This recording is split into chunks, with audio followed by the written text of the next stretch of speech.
కూడా కేసీఆర్ బండారం మొత్తం కూడా ఆ ఎన్నికల్లో బయట పెడతాము, మా సవాల్ని స్వీకరించాలని కేసీఆర్ని పాలమూరు ప్రజల తరపున కోరుతూ ఇవాళ రేపు టీఆర్ఎస్ వాళ్ళు రాష్ట్రంలో పరిస్థితి ఎట్లుందంటే పాలమూరుని అంటే 12,48,000 ఎకరాలకు సాగునీరు అందించే పాలమూరుని పండబెట్టింది కేసీఆర్ ప్రభుత్వం. మేడిగడ్డని బొందబెట్టింది. బొందబెట్టి అక్కడ 1,00,000 కోట్ల అవినీతికి కేసీఆర్ అవినీతి చేసిండు. ఆ అవినీతిని ఇవాళ ప్రజాప్రభుత్వం వచ్చిన తర్వాత శాసనసభ బయట మీ 1,00,000 కోట్ల అవినీతి బండారం బయటపడుతుందనే భయంతో మా మీద నిరాధారమైనటువంటి ఆరోపణలు చేస్తున్నారు. దానికే మళ్ళా ప్రజలని మళ్ళా మోసం చేయనికే రేపు మేడిగడ్డ సంబంధించినటువంటి టూర్ పెట్టుకోవడం జరిగింది. టీఆర్ఎస్ దొంగలు రాష్ట్రాన్ని దోచుకొని 7-8 లక్షల కోట్ల అప్పుభారం తెలంగాణ ప్రజలపైన మోపినటువంటి టీఆర్ఎస్ దొంగలు రేపు మేడిగడ్డకు పోయి మేము దొంగలం కాదు అని ప్రూవ్ చేసుకునే ప్రయత్నం చేస్తున్నారు.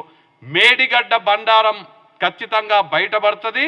తెలంగాణ ప్రజలు మీ అవినీతిని గమనిస్తున్నారు, ఖచ్చితంగా మీకు బుద్ధి చెప్తారని చెప్తూ వాళ్ళ బండారం బయట పెట్టనికే మేమందరం కూడా నేను మహబూబ్ నగర్ లోక్సభ నియోజకవర్గానికి చెందినటువంటి 6 గౌరవ శాసనసభ్యులు, మా మహబూబ్ నగర్ జిల్లా కాంగ్రెస్ ప్రెసిడెంట్ అయినటువంటి దేవరకద్ర శాసనసభ్యులు జి మధుసూదన్ రెడ్డి గారు, షాద్నగర్ శాసనసభ్యులు ఎక్కడైతే లక్ష్మీదేవిపల్లి రిజర్వాయర్ కట్టినామని చెప్తున్నారో గౌరవ శాసనసభ్యులు వీర్లపల్లి శంకర్ గారు, పాలమూరు రంగారెడ్డి ఎత్తిపోతల పథకం ద్వారా 63,000 ఎకరాలకు నీళ్లు అందించినామని చెప్తున్నటువంటి నారాయణపేట్ గౌరవ శాసనసభ్యురాలు డాక్టర్ చిట్టెం పర్ణికారెడ్డి గారు, జడ్చర్ల కరవెన రిజర్వాయర్ కట్టినామని చెప్తున్నటువంటి ప్రాంతం నుంచి జనంపల్లి అనిరుద్ రెడ్డి గారు, 15,000 ఎకరాలకు నీళ్లు అందించినటువంటి మహబూబ్ నగర్ అని చెప్తున్న ఎన్ఎం శ్రీనివాస్ రెడ్డి గారు, మక్తల్ 63,000 ఎకరాలకు నీళ్లు రావాల్సినటువంటి మక్తల్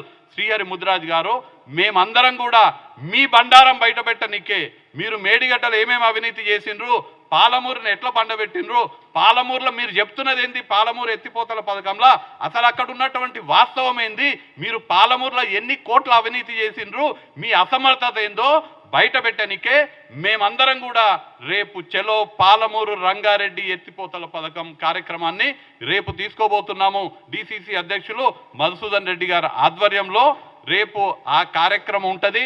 నేను ప్రెస్ మిత్రులకు కూడా విజ్ఞప్తి చేస్తున్నా, మీరందరూ కూడా వచ్చి కేసీఆర్ వచ్చే నిజ స్వరూపం ప్రజలకు తెలియజేసే బాధ్యత పాత్రికేయ మిత్రులు తీసుకోవాలని నేను మిమ్మల్ని విన్నవిస్తూ ఆ ప్రోగ్రాం సంబంధించినటువంటి డీటెయిల్స్ మా మహబూబ్ నగర్ జిల్లా కాంగ్రెస్